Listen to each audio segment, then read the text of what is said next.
और मध्य प्रदेश में तो जबरदस्त रामराज है, क्योंकि जब मोदी सरकार ने और खुद मोदी जी ने 15 अगस्त को लाल किले पर भाषणगिरी करते हुए पीछे से बलात्कारियों को रिहा किया था, बिल्किस बानो को तालियां बजाई थी देश के बहुसंख्यक समाज के लोगों ने। वाह, बहुत बढ़िया काम किया, मूल्यों का बलात्कार करना तो जरूरी है, इससे भगवान खुश होंगे।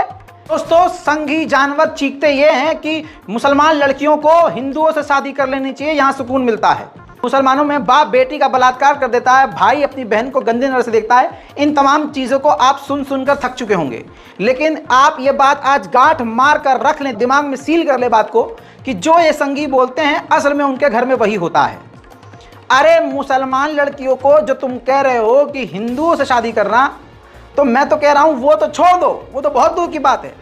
अरे इस पूरे दुनिया की लड़कियों से, और ख़ासकर मैं सारी दुनिया की लड़कियों से, हर समाज की लड़की से, हर धर्म की लड़की से कह रहा हूँ, कुछ भी कर लेना, संघियों के घर बेटी बन के भी मत जाना। क्योंकि सूरत की खबर बता रहा हूँ, गुजरात के सूरत की, गोद लिया छोटी सी बच्ची को, और वो बड़ी जब हुई, जब 13 साल की हुई, गोद किसने लिया? हिंदू समाज के एक परिवार ने गोद लिया। वो जो लड़की थी अब वो 13 साल की है, वो भी हिंदू, उसको गोद लिया। गोद लेने के बाद उसका जो सौतेला बाप था वो उसके साथ बलात्कार कर रहा था। वत्सल्या मेहता नाम है उसका। आपको बता दूं कि बाप बलात्कार करता था और बाप का भाई, जी हाँ, बलात्कार करता था, और बाप का बेटा भी। तवज्जो है, समझ में आ रही है? जिसने गोद लिया, वत्सल्या मेहता, बीवी के होते हुए वो 14 साल की लड़की के साथ रहा था, बलात्कार कर रहा था। और वत्सल्या मेहता का भाई भी बलात्कार कर रहा था। वत्सल्या मेहता के बेटे भी, लौंडे भी जो थे, बलात्कार कर रहे थे 13 से 14 साल की लड़की का। जब वत्सल्या मेहता की ममता, उसके अंदर की मरी हुई औरत, जब 1.5 साल बाद जागी, तब जाकर उसने कंप्लेन करी, तब जाकर FIR हुई, तब जाकर गिरफ्तारी हुई। और कहा यह जाता है कि इस्लाम गंदा है। हुजूर पाक सल्लल्लाहु अलैहि वसल्लम ने, मोहम्मद ने 7 साल की बेटी से शादी करी थी। अबे तुम क्या कर रहे हो आज के जमाने में? सुअर, तुम क्या कर रहे हो? अपनी नस्ल देखो, औकात देखो। तुम कंपेयर करोगे इस्लाम से?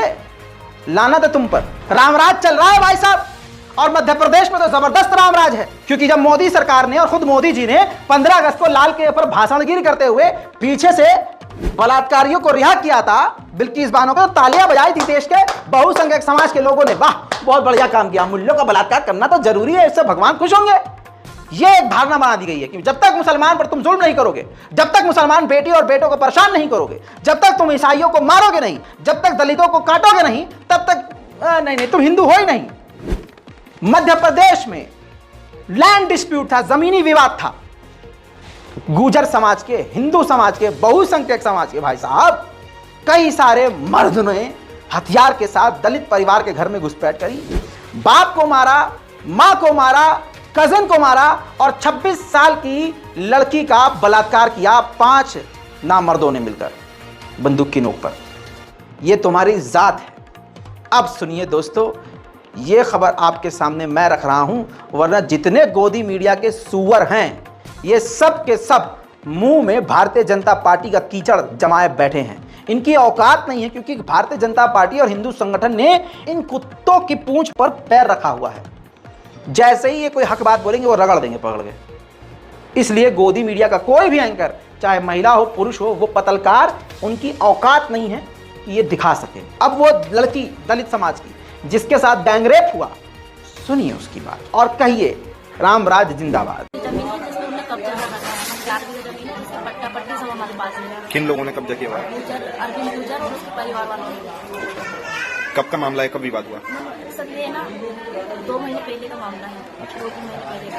तो मेरे पिताजी को मारा था, मतलब घर आकर। कब मारा था? 2-3 महीने पहले। तो उसकी हमने कंप्लेन करी थी। तो आज पुलिस के पास में, जैसे अंदर 4 लड़के मेरे साथ रूम में घुसे, सर उन्होंने मेरे साथ इतना गलत किया, सब बारी से मेरे साथ रेप किया।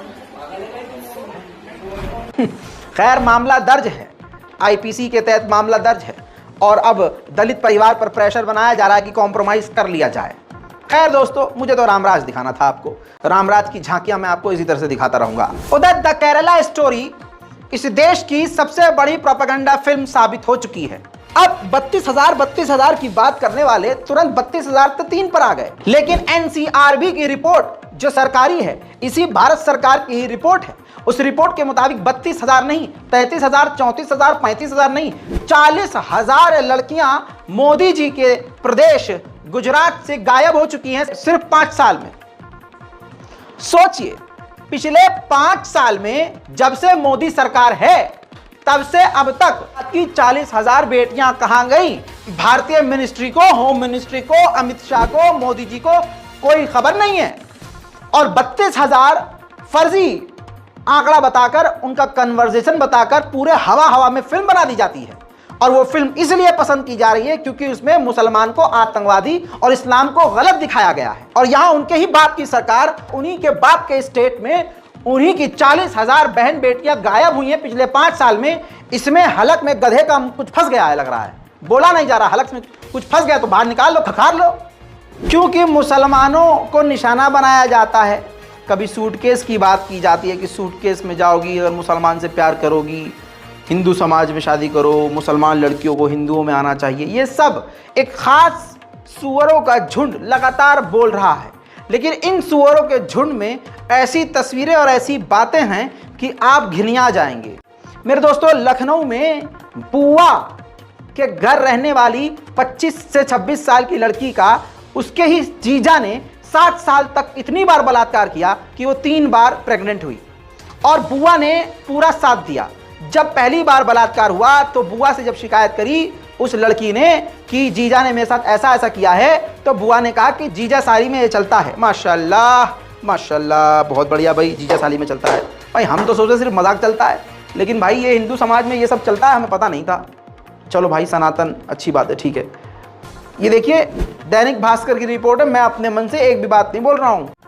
स्पेशल रिपोर्ट है, इसकी वीडियो भी मौजूद है, जो लड़की इंटरव्यू दे रही है। दोस्तों, कहानी ये है शॉर्ट में कि लड़की की माँ 4 साल की जब लड़की थी तो मर गई। तो लड़की के पिता ने दूसरी शादी कर ली और किसी मामले की वजह से बाप को जेल हो गई। अब बिटिया अकेली हो गई तो बिटिया को बुआ अपने घर ले आई। बुआ तो भाई बुआ होती है, लेकिन कहानी ये हुई कि जीजा बलात्कार करने लगा। और इतना ही नहीं, भाई बुआ का बेटा भी गलत जगह लड़की को छूने लगा, बहन को छूने लगा और गंदी बातें करने लगा। पिछले 7 साल में सैकड़ों मर्तबा बलात्कार किया, जिसमें 3 बार लड़की प्रेग्नेंट हुई। और जब बुआ को बोलती थी तो बुआ कहती थी कि ये दवा खा लो, पेट दर्द इससे ठीक हो जाएगा। तो प्रेगनेंसी में जो दर्द उठता था वो उसको पेट का दर्द समझती थी और वो उनको प्रेगनेंसी की दवा खिलाती थी बुआ, जिससे गर्भपात हो जाता था। ये सब होता रहा, लड़की परेशान होती रही और उसके साथ बलात्कार होता रहा। बुआ उसका साथ नहीं दे रही थी, जीजा का साथ दे रही थी। हत्ता कि हाल ये हुआ कि जीजा पर जब खुद वो सवाल करने लगी तो जीजा उसको ले जाकर उससे मंदिर में शादी करता है। शादीशुदा हिंदू व्यक्ति जीजा शादी करता है, लेकिन उसको अपने घर ले जाने के बजाय उसको बुआ के पास ही रखता है। समझ रहे हैं आप? और इसके बाद जब उसका बाप, लड़की का बाप, जब खून के आंसू रोते रोते थक चुकी और लड़की के बाप को जब रिहाई मिली, वो बाहर आए, तब उसने अपने बाप को सारी बात बताई। तो बूढ़े बाप ने जाकर थाने में एफआईआर लिखाई, तब जाकर जीजा को गिरफ्तार किया गया। लेकिन 1.5 महीने बाद वो बेल पर बाहर भी आ गया। चंद बातें, ये तो रिपोर्ट आपने देख ली, चंद बातें उस महिला, उस बेचारी और दुखियारी के मुंह से भी सुनिए और ये समझिए कि जिस मुस्लिम समाज को गरियाया जा रहा है तो जरा इधर भी देख लिया जाए। जो मेरी ही बुआ है, मुझे विश्वास भी नहीं होता कि कोई बुआ ऐसे भी कर सकती थी। मैं बुआ मतलब कि सोचती थी कि मेरी मम्मी नहीं है, चलो बुआ ही है, लेकिन बुआ तब भी कुछ भी नहीं। ऐसा नहीं कि मैंने कोशिश नहीं किया दीदी, मैंने बहुत कोशिश किया इस सबसे बाहर निकलने की, लेकिन मेरा कोई साथ देने वाला नहीं था, मम्मी भी नहीं थी। और ये लोग मुझे मतलब कि यही कहते थे कि तुमको बदनाम कर देंगे, तुम्हारा वैसे तुम लोगों को कहीं शादी ब्याह नहीं होगा, तुम्हारा बाप अपराधी है, ये है वो। तो उसी की वजह से मेरा मुंह बंद कराए रहते थे। मैंने बहुत कोशिश की, जब नहीं कुछ कर पाते थे हम सोचते थे लाभ मर ही जाए। मैंने 3 बार सुसाइड करने की कोशिश किया था, 3 4 बार सुसाइड करने की कोशिश। समझ आई बात भाई साहब? यह है सच्चाई अंदर की। एक बार फिर से टनाटन हो गया। मेरे दोस्तों, अब आपको बताऊं केरला स्टोरी की बात। द केरला स्टोरी पूरी तरह से नंगी हो गई, उसके बनाने वाले जलील हो गए। वो बेचारे हिंदूवादी संगठनों में खुश हो रहे हैं कि हमारी तो हिट हो गई, हमारी तो हिट हो गई। अच्छा, और कहा क्या गया कि 32,000 लड़कियों को हिंदू से मुसलमान बना दिया गया। लेकिन मीडिया में और केरल की रिपोर्ट में खबर क्या है पता है? अब ये खबर की रिपोर्ट लगा रहा हूं आपके सामने, खबर ही आपके सामने लगा रहा हूं, वो भी गोदी मीडिया का अखबार है, इंडियन एक्सप्रेस। 47% हिंदुइज्म बढ़ा है कन्वर्जन के बाद केरला में। केरला में उल्टा हुआ है, मुसलमान लड़कियां, ईसाई लड़कियां, 47% जो दूसरे समाज के लोग हैं, दूसरे धर्म के लोग हैं, उन्होंने एक्सेप्ट किया है हिंदुइज्म, यानी हिंदुइज्म बढ़ा है। लेकिन यहां झूठ दिखा गया, झूठ समझाया गया। अब ये बात तो साफ हो गई थी, ये फर्जी फिल्म है। इसके बाद तमिलनाडु की सरकार ने बड़ा फैसला लिया और सही फैसला लिया।